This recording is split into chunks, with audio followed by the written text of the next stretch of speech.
Do you want to know? Assalamualaikum warahmatullahi wabarakatuh. Waalaikumsalam warahmatullahi wabarakatuh. Alhamdulillahi wahda wassalatu wassalamu ala asyrafil anbiya'i wal mursalin wa ala alihi wa ashabihi ajma'in. Amma ba'du. Kaifa halukum? Bi khair, alhamdulillah. Alhamdulillah. Pada hari ini kita bertemu dengan Buya di pembelajaran akidah akhlak. Tapi sebelum itu, di sini juga kami harapkan kepada ketua kelas sebelumnya untuk mengecek kehadiran siswa kita atau mengecek kehadiran kawan-kawannya. Ketua kelas, siapa yang hadir hari ini? Mulyadi. Gimana si Mulyadi? Sakit. Mudah-mudahan cepat diberikan kesembuhan. Kemudian sebelum kita melanjutkan pembelajaran, alangkah baiknya kita menyerahkan diri kepada Allah sekaligus memanjatkan doa. Dan ini kami jelaskan kepada ketua kelas agar memimpin doa kita. Bismillahirrahmanirrahim. Bismillahirrahmanirrahim. Allahumma inna nas'aluka. Allahumma inna nas'aluka. Ilman nafi'ah. Ilman nafi'ah. Qalban khashi'ah. Qalban khashi'ah. Wa 'amalan shalihan. Mutaqabbalan. Mutaqabbalan. Rabbana zidna ilma. Rabbana zidna ilma. Warzuqna fahma. Warzuqna fahma. Ya rabbal alamin. Ya rabbal alamin. Kita masuk kepada materi. Di sini Buya ingin menanyakan, Anda memiliki beberapa pertanyaan. Yang pertama, siapa yang bisa menjawab? Tunjuk tangan. Yang pertama, apa yang kalian ketahui tentang akidah? Apa itu akidah? Silakan. Bismillahirrahmanirrahim. Akidah ialah keyakinan hati atas sesuatu. Ya, berikan dulu aplaus.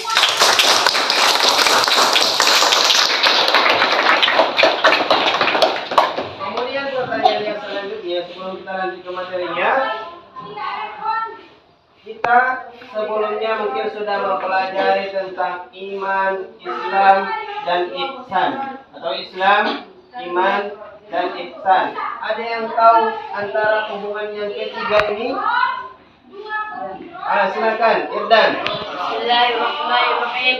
Hubungan antara Islam, iman dan ihsan diumpamakan sebagai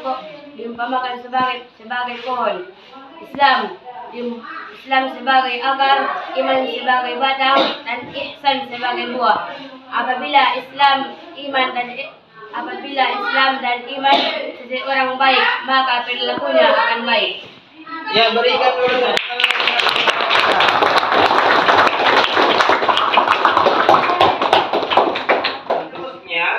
Di sini Buya akan memberikan penjelasan tentang manfaat mempelajari akidah Islam. Yang pertama itu adalah agar kita terhindar dari kesyirikan. Kemudian yang kedua, agar kita mengetahui petunjuk hidup dengan baik dan benar. Kemudian yang selanjutnya adalah memupuk dan mengembangkan dasar ketuhanan yang ada dalam diri kita mulai dari sejak lahir. Dan yang keempat, menghindari diri dari pengaruh akal pikiran yang menyesatkan. Itulah 4 manfaat yang akan kita dapat bila kita mempelajari tentang akidah Islam. Kita ke materi kita hari ini tentang apa? Tentang akidah Islam. Ada yang tahu akidah itu berasal dari kata apa? Di sini dia akan menjelaskan bahwa akidah itu berasal dari kata aqada. Aqada yaqidu aqidatan. Apa?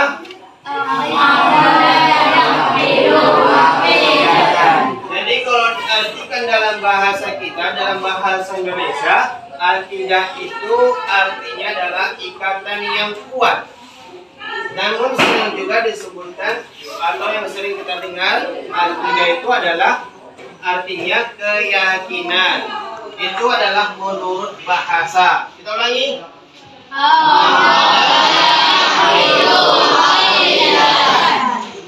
Ini pengertian akidah menurut bahasa. Nah, kemudian kalau ditanya menurut istilah, apa itu akidah? Itulah tadi yang diberikan oleh penjelasannya saudara kita tadi. Apa tadi? Keyakinan. Iya, keyakinan dalam hati seseorang. Kalau kita keyakinannya tentang ketauhidan Allah.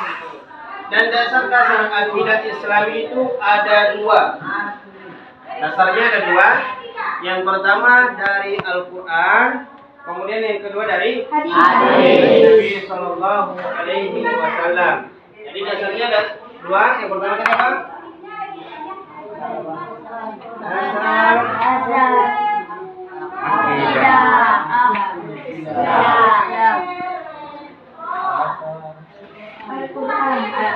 Al-Quran, hadis. Contohnya dalam Al-Quran itu yang sering kita sebutkan dalam sholat kita, yaitu Quran surah Al-Ikhlas. Ada yang hafal? Nah, kita sebutkan sama-sama dulu. Bismillahirrahmanirrahim.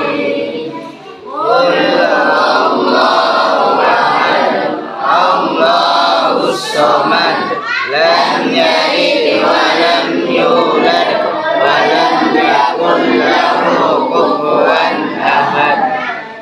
Dari ayat yang kita baca ini, di situ sudah ada sumber akidah. Yang pertama adalah Qul huwallahu ahad. Artinya apa itu? Katakanlah Allah itu Esa. Jadi di sini sudah tertancap dalam hati kita bahwa Allah itu Esa. Esa artinya apa? Iya, tidak ada kawan, hanya sendirian. Itulah Tuhan kita. Tidak boleh kita membuat Tuhan itu ada dua, karena Tuhan itu cuma satu. Itulah yang ada dalam ayat pertama itu. Kemudian yang kedua tadi apa? Allahus samad. Apa artinya? Iya, hanya kepada Allah lah kita bergantung. Jika ingin meminta sesuatu, tidak boleh meminta kepada selain Allah. Kemudian ayat yang selanjutnya tadi apa? Artinya nah, ini juga harus kita mantapkan dalam hati kita bahwa Allah itu tidak benar dan tidak murah. Kemudian ayat yang selanjutnya artinya ini adalah dasar akidah dari Al-Quran, bahwa tidak ada yang setara atau yang sebanding dengan Allah Subhanahu wa Ta'ala. Kemudian dasar yang kedua tadi apa? Hadis. Salah satu contohnya adalah ketika Jibril datang menjumpai Nabi Sallallahu Alaihi Wasallam. Ketika itu para sahabat duduk bersama Nabi, tiba-tiba muncul seorang lelaki yang sangat putih pakaiannya, hitam rambutnya. Kemudian duduklah beliau di hadapan Nabi Sallallahu Alaihi Wasallam dan menyandarkan lututnya kepada lutut Nabi. Kemudian bertanya, apa itu Islam, apa itu iman, apa itu ihsan. Kemudian setelah itu dijawab oleh Nabi Sallallahu Alaihi Wasallam bahwa Islam itu adalah antashhada an la ilaha illallah wa anna Muhammadar Rasulullah wa iqamis salat wa ita'iz zakat wa shaumi Ramadan wa hajjil bait man istata'a ilaihi sabila. Jadi Islam itu adalah mengucap dua kalimat syahadat, kemudian mengerjakan salat, kemudian menjaga zakat, puasa pada bulan Ramadan, kemudian orang yang sanggup. Jadi inilah salah satu contoh akidah yang harus kita pegang. Jika ingin menjadi seorang muslim harus memiliki yang empat ini. Tapi yang kelima ini adalah bagi orang yang sanggup. Kemudian dilanjutkan dari hadis itu apa? bahwa Jibril bertanya lagi kepada Nabi Muhammad, apa itu iman? Ada yang tahu iman? Nah, dijawab Nabi bahwa iman itu antuk minabillahi wa malaikatihi wa kutubihi wa rusulihi wal yawmil akhir wal qadaru khairihi wa syarrihi. Jadi rukun iman itu adalah bahwa kita meyakini Allah, kemudian malaikatnya, kemudian kitabnya, kemudian rasulnya, selanjutnya pada hari akhir, kemudian pada yang baik dan pada buruk, ketentuan yang baik dan ketentuan yang buruk. Contoh ketentuan yang baik adalah kita mendapatkan rezeki. Itu adalah contoh dari ketentuan yang baik. Kalau ketentuan yang buruk, kita mendapatkan musibah. Contohnya kita pas lari jatuh. Jadi di situ sudah ada ketetapan dari Allah, kita mendapatkan ketentuan yang buruk tersebut. Kemudian ditanya lagi sama Rasul, apa itu ihsan? Ihsan itu adalah beribadahlah kepada Allah seolah-olah kamu melihatnya. Jika kamu tidak mampu, maka Allah Maha melihatmu. Itulah pengertian tentang ihsan. Tadi kita sudah membahas tentang iman, Islam, iman dan ihsan. Yang pertama tadi Islam. Islam itu berasal dari kata aslama yuslimu islaman, yang artinya selamat. Kemudian iman. Kalau iman itu asal kata dari amanah yu'minu imanan.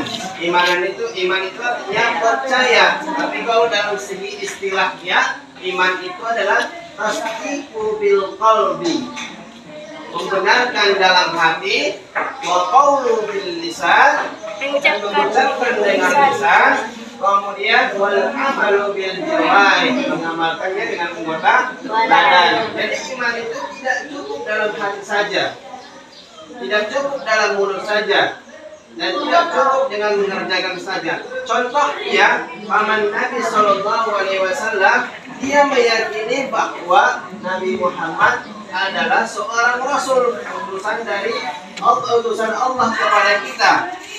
Namun belum pernah Abu Thalib mengatakan bahwa dia mengimani atau dengan mengucapkan kalimat syahadat. Itulah yang menyebabkan bahwa Abu Thalib itu belum bisa disebut dia itu seorang muslim atau mukmin, karena dia tidak mengandung yang tiga ini. Jadi kesempurnaan iman itu harus mengandung yang tiga ini. Yang pertama adalah tadi apa? Meyakini dalam hati, mengucapkan dengan lisan, dan dilaksanakan dengan anggota badan. Kemudian yang ketiga adalah ihsan. Ihsan itu sebenarnya kalau diibaratkan dalam sebuah pohon seperti yang disebutkan kawan-kawan tadi, Islam itu adalah ibaratnya buah. Islam itu akar sebagai pondasi. Jika Islamnya sudah bagus, pondasinya sudah bagus, pokoknya dalam sebuah bangunan, kalau bagus pondasinya, maka bangunan itu akan kokoh. Tapi kalau pondasinya hancur, tidak dia mau mengerjakan sholat, tidak mau membayar zakat, maka semuanya akan rusak. Jadi Islam itu diibaratkan sebagai pondasinya, kemudian iman itu sebagai dinding. Kalau dalam pohon batangnya, kemudian ihsan ini adalah sebagai buah. Jadi kalau sudah baik Islam seseorang, baik iman seseorang, maka perilakunya atau akhlaknya akan baik. Tapi sebaliknya, jika rusak Islamnya, rusak keimanannya, maka rusak pula lah tentang keihsanannya atau rusaklah perilakunya. Sebelum kita tutup pembelajaran kita hari ini, Buya di sini mengajak kita untuk menarik kesimpulan apa yang sudah kita pahami tentang akidah Islam. Yang pertama tadi apa? Akidah itu apa?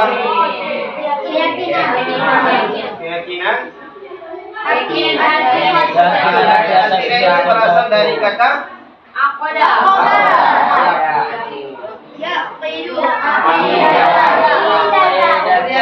istilahnya apa itu akidah? Kalau ditanya sumber akidah Islam itu apa? Al-Quran. Siapa yang bisa menyebutkan dari Al-Quran? Dalilnya dari Al-Quran tentang akidah Islam siapa? Yang kita belajar tadi?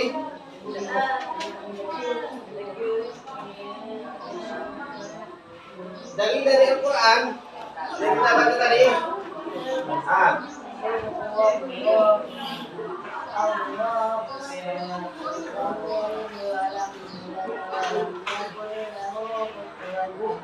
Itulah contoh dari dasar akidah Islam dari Al-Quran.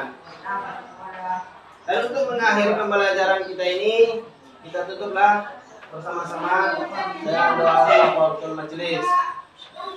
Bismillahirrahmanirrahim. Bismillahirrahmanirrahim. Subhanakallahumma wa bihamdika asyhadu an la ilaha illa anta astaghfiruka wa atubu ilaik. Assalamualaikum warahmatullahi wabarakatuh.